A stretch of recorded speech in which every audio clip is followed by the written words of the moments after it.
Vous êtes-vous déjà demandé pourquoi il nous est strictement interdit de remettre en question les dates officielles de création des plus grands chefs-d'œuvre d'ingénierie du XIXe siècle? Depuis l'enfance, on nous a habitués à accepter un conte de fées romantique mais pourtant incroyable. L'histoire d'hommes barbus en vêtements simples qui, avec pour tout arsenal une pioche, une pelle et un enthousiasme surhumain, auraient accompli des miracles techniques.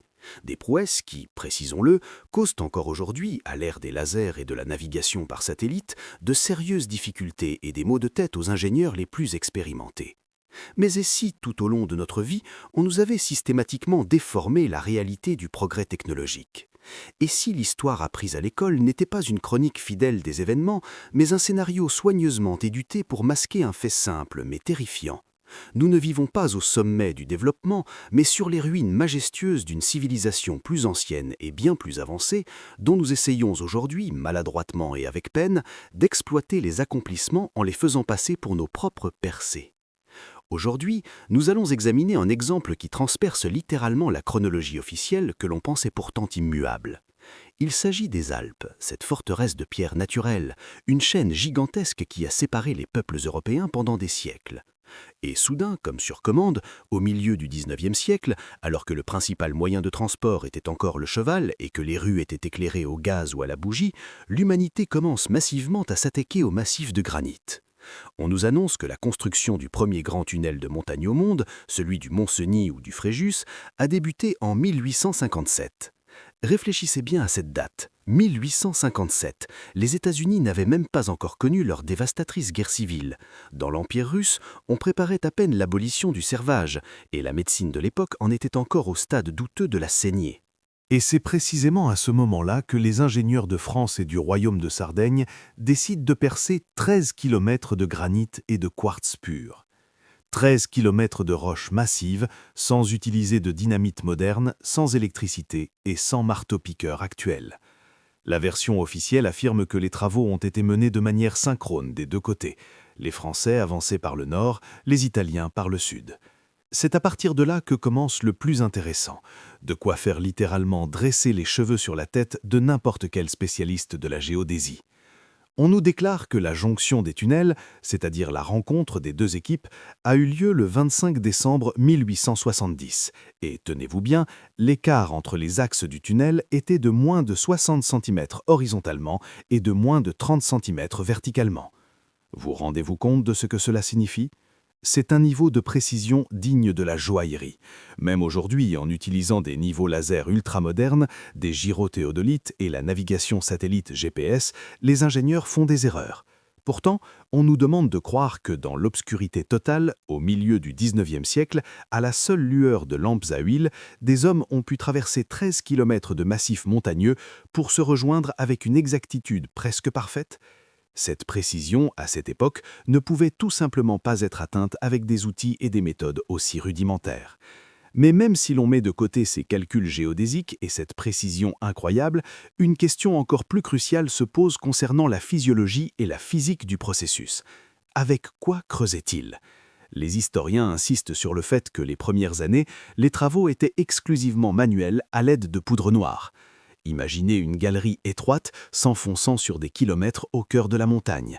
Il n'y a pas de ventilation, pas de pompes électriques pour l'apport forcé d'air frais, et dans cet espace clos, vous faites exploser de la poudre noire qui dégage des nuages de monoxyde de carbone et des résidus de combustion toxiques. Dans de telles conditions, c'est la fin immédiate pour quiconque s'y trouve. Comment les ouvriers pouvaient-ils respirer et même simplement survivre ? Les sources officielles mentionnent de manière très floue des compresseurs hydrauliques fonctionnant grâce à l'énergie des rivières de montagne à l'entrée du tunnel. Mais la puissance de telles installations à cette époque était insuffisante. Elles ne permettaient pas, physiquement, de propulser le volume d'air nécessaire à une profondeur de 5 ou 6 km dans un tuyau étroit, compte tenu des pertes de pression inévitables. Les ouvriers auraient dû s'éteindre par centaines chaque jour. Pourtant, dans les rapports laconiques, nous ne voyons qu'une statistique d'accidents suspectement basse et sèche qui semble manifestement sous-évaluée pour un travail aussi infernal. Allons plus loin avec le volume de travail accompli. Pour percer un tunnel de ce diamètre conçu pour une voie ferrée double, il faut extraire des millions de mètres cubes de roches. Et on parle ici de granit, l'une des roches les plus dures de notre planète. Comment cette roche était-elle évacuée? À cheval? Un cheval ne survivrait pas longtemps dans un tunnel mal ventilé. Il rendrait l'âme bien avant l'homme. Avec des brouettes à main? Imaginez le cauchemar logistique. Des milliers de personnes avec des brouettes faisant des allers-retours sur des distances allant jusqu'à 5 km. Cela aurait créé un embouteillage inimaginable et la construction se serait arrêtée dès le premier mois. Pourtant, on nous affirme que le rythme d'avancement, au contraire, ne cessait de croître. Prétendument, c'est précisément pour ce projet que l'ingénieur Germain Sommeiller aurait créé une perforatrice pneumatique. Quel étonnant concours de circonstances! Dès qu'une tâche techniquement irréalisable se présente, on sort soudain d'un chapeau, comme par magie, une machine miracle dont les plans soulèvent plus de questions qu'ils n'apportent de réponses. Ces machines étaient très encombrantes et nécessitaient un système complexe de tuyaux à air comprimé qui tombaient constamment en panne. Et pourtant, la construction n'aurait pas cessé un seul jour. C'est là que se cache le plus grand secret. Et si ces machines n'avaient pas été inventées pour forer, mais pour toute autre chose, pour déblayer? Et si le tunnel du Mont-Cenis n'avait pas été percé au XIXe siècle, mais simplement désensablé? Regardez les portails de ces tunnels, leurs entrées. Ce sont des constructions monumentales réalisées dans un style antique solennel, ornées de colonnes, de créneaux et d'une maçonnerie ultra complexe. Pourquoi un tel faste pour un simple trou dans la montagne destiné au passage de locomotives qui allait recouvrir cette beauté de suie en une semaine? Les bâtisseurs du XIXe siècle étaient des gens pragmatiques. Ils érigeaient des usines fonctionnelles et bon marché en briques rouges. Mais ici, nous voyons une entrée qui ressemble davantage à celle d'un temple ancien. C'était peut-être justement cela. L'entrée d'une artère de transport d'une civilisation ayant existé bien avant nous et possédant des technologies permettant de couper le granit comme du beurre. Revenons maintenant à la logistique. Regardez les anciennes photographies de la construction qui nous sont parvenues. Y voyez-vous des milliers d'ouvriers? Voyez-vous des montagnes, je dis bien des montagnes, pas de petits tas, de roches extraites aux entrées? Où sont passés les millions de tonnes de pierres? D'ordinaire, à côté de chantiers d'une telle envergure, de nouvelles collines de gravats surgissent. Mais sur les rares photos et gravures, on ne voit que des esplanades propres et de petits amas de pierres. Cela ne ressemble pas à une construction à partir de rien. Cela ressemble énormément à une rénovation majeure.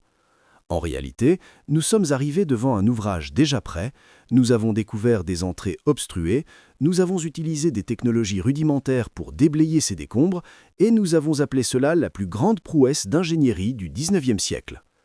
Mais s'ils ont simplement déterré ce tunnel, qui l'a réellement créé? Et où sont disparus ceux qui pouvaient fondre la pierre et tracer des routes à travers le cœur des montagnes imprenables? La réponse à cette question est bien plus effrayante que le fait même de la falsification de l'histoire de la construction, car elle nous mène à une conclusion choc. L'humanité ne progresse peut-être pas, mais au contraire, elle régresse après une sorte de catastrophe planétaire globale. Nous devons nous plonger dans les détails que les historiens officiels préfèrent ignorer, préférant nous nourrir de légendes romantiques sur le travail héroïque. Transportons-nous vers un autre ouvrage, encore plus impossible pour l'époque, le tunnel du Saint-Gaude. Cette structure surpasse le Mont-Cenis par sa grandeur, 15 km percés au cœur même des Alpes suisses. Dates officielles de construction de 1872 à 1882, soit seulement 10 ans. Réfléchissez à ces chiffres. Il devait avancer en moyenne de 4,5 mètres par jour, 4,5 mètres de granit, de gneiss et de quartz chaque jour que Dieu fait pendant 10 ans, sans un seul jour férié ni repos. Et cela alors que la technique de l'époque, même selon les descriptions les plus optimistes des vieilles encyclopédies, était extrêmement peu fiable, exigeait un entretien constant et tombait souvent en panne. Mais cette vitesse d'avancement incroyable n'est que la partie émergée de l'iceberg d'une tromperie totale. Nous nous sommes arrêtés sur l'absurdité nommée Saint-Gothard, ces 15 km d'un rythme d'avancement incroyable par an, faisant suite au non moins mystérieux Mont-Cenis. Mais revenons au Mont-Cenis pour réaliser enfin à quel point on a substitué nos notions sur les capacités technologiques du milieu du XIXe siècle. Imaginez le contexte de l'époque, 1857. C'est une période où la méthode médicale la plus avancée restait souvent la saignée. On parle d'un niveau de développement où les antibiotiques et la stérilisation n'existaient pas et où l'anesthésie commençait à peine à être pratiquée. Dans ce monde, dominé par les maladies et les technologies rudimentaires, un groupe d'ingénieurs décide de percer près de 13 km de granit massif, exigeant des ouvriers et des machines une productivité surhumaine. La simple annonce du percement d'un tel tunnel, sans dynamite ni électricité, uniquement par la force de la vapeur, de l'eau et des muscles humains, semble délirante. On nous inculque que l'avancement se passait à merveille et que le point culminant fut ce fameux Noël 1870 lorsque deux brigades se sont rencontrées au cœur de la montagne. Et là, nous attend le fait le plus déconcertant, que j'ai déjà mentionné mais qu'il faut analyser dans toute son improbabilité. Une jonction parfaite. Un écart de seulement 60 cm horizontalement et 30 cm verticalement sur une distance de 13 km. Ce n'est pas seulement de la précision, c'est un travail d'orfèvre dont la réalisation exige un contrôle constant et sans précédent pendant 13 ans. Pour cela, il aurait fallu une base géodésique irréprochable, des instruments capables de fonctionner malgré les vibrations constantes, la fumée et l'humidité, et surtout une connaissance absolue du profil de la montagne. Rien de tout cela n'était à la disposition des ingénieurs en 1857. Les instruments géodésiques de l'époque, des simples théodolites, présentaient une marge d'erreur qui s'accumulait à chaque kilomètre parcouru. De plus, pour commencer les travaux, il aurait fallu effectuer une triangulation précise au-dessus du massif montagneux, puis transférer ces données en bas dans la galerie. Quiconque s'y connaît en optique et en physique sait que sur une telle distance et dans de telles conditions, température, humidité, distorsions optiques dues à la vapeur et à la fumée, garantir une telle précision est impossible. S'ils avaient réellement foré, leur tunnel aurait dû s'écarter de dizaines voire de centaines de mètres, nécessitant des années de correction coûteuses. Pourtant, ils se sont rejoints presque idéalement. Cela n'indique qu'une chose, ils n'ont pas créé l'axe du tunnel, ils ont suivi un axe déjà existant et parfaitement calibré. Passons maintenant à la question de ce qui se passait à l'intérieur de la montagne. L'histoire officielle tente d'expliquer l'absence de pertes massives par étouffement par l'invention de la machine pneumatique de sommeiller, qui, prétendument, fonctionnait à l'air comprimé et ventilait le tunnel par la même occasion. Mais cette explication contredit les lois de la physique. Plus l'équipe s'enfonce dans le tunnel, plus la pression nécessaire pour acheminer l'air doit être élevée. Imaginez un tuyau de plusieurs kilomètres à travers lequel il faut propulser de l'air pour qu'il soit respirable et qu'il évacue les résidus de combustion de la poudre. À 6 km, ce n'est pas seulement difficile, c'est une impasse thermodynamique pour les technologies du milieu du XIXe siècle. Les compresseurs hydrauliques, alimentés par les ruisseaux de montagne, ne pouvaient tout simplement pas créer la pression nécessaire pour une telle longueur. Et ajoutons maintenant la logistique. Chaque jour ouvrable, des dizaines de tonnes de roches devaient être extraites, tandis que des tonnes de charbon, de bois, de matériaux de soutènement et d'outils devaient être acheminés à l'intérieur. On parle de milliers de trajets de chariots manuels sur des rails boueux et glissants dans l'obscurité totale. Dans de telles conditions, le tunnel aurait dû devenir un chaos logistique absolu, où les chariots seraient restés bloqués dans des embouteillages et où le travail n'aurait avancé que de quelques mètres par mois, et non de kilomètres par an. Cela nous ramène à la conclusion suivante. Ce qu'on nous a présenté comme une construction était en réalité une remise en service. Quelqu'un avant nous avait percé ce tunnel. Mais lorsqu'une catastrophe planétaire s'est produite, dont nous parlerons plus tard, le tunnel s'est retrouvé scellé, soit par des coulées d'argile, soit par des éboulements. La tâche des ingénieurs du XIXe siècle ne consistait pas à briser le granit, mais à nettoyer une artère déjà prête, en utilisant des outils pneumatiques certes nouveaux, mais bien trop primitifs pour cette tâche.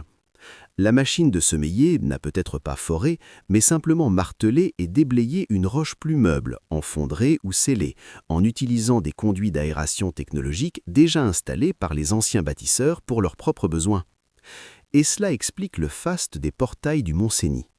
Ils n'ont pas construit l'entrée d'un tunnel, mais de fait l'entrée d'un monument. Ils devaient enjolier, décorer et masquer le fait qu'ils avaient découvert cet objet. Les énormes portails de style antique servaient de paravent pour camoufler l'accès à l'héritage d'une civilisation perdue. Ce luxe décoratif, absolument inutile pour un ouvrage industriel, n'a aucun sens si vous percez un trou dans la montagne à partir de zéro. Mais il devient logique si vous avez trouvé un ouvrage majestueux déjà terminé et que vous devez lui donner un aspect moderne et européen. Le Mont-Cenis n'est qu'un prélude. Il a montré que la précision et la vitesse revendiquées dans les rapports officiels sont impossibles pour cette époque. Mais le véritable absurde, qui remet en question non pas seulement les capacités d'ingénierie, mais la possibilité même de l'existence humaine dans de telles conditions, nous attend au Saint-Gothard, où au problème de géodésie s'ajoute une impasse thermodynamique. Si le mont Cenis était un miracle de la géodésie, le Saint-Gothard aurait été un miracle de survie s'il avait été percé à partir de rien. Nous passons à un tunnel où la température et les conditions de travail auraient dû transformer les brigades d'ouvriers en fantômes en l'espace de quelques semaines. Nous avons laissé le mont Cenis avec sa précision de jonction impossible, que les ingénieurs du milieu du XIXe siècle ne pouvaient garantir même en théorie. Mais le véritable cauchemar de la version officielle se déploie lorsqu'on passe au Saint-Gothard et qu'on tente d'appliquer les lois de la physique à sa construction. Le Saint-Gothard, 15 km, a été percé sur 2 km de plus que le mont Cenis, et c'est ici que les ingénieurs ont été confrontés à un facteur qui aurait dû arrêter les travaux immédiatement: la température. Plus on s'enfonce dans le massif montagneux, plus le gradient géothermique s'élève.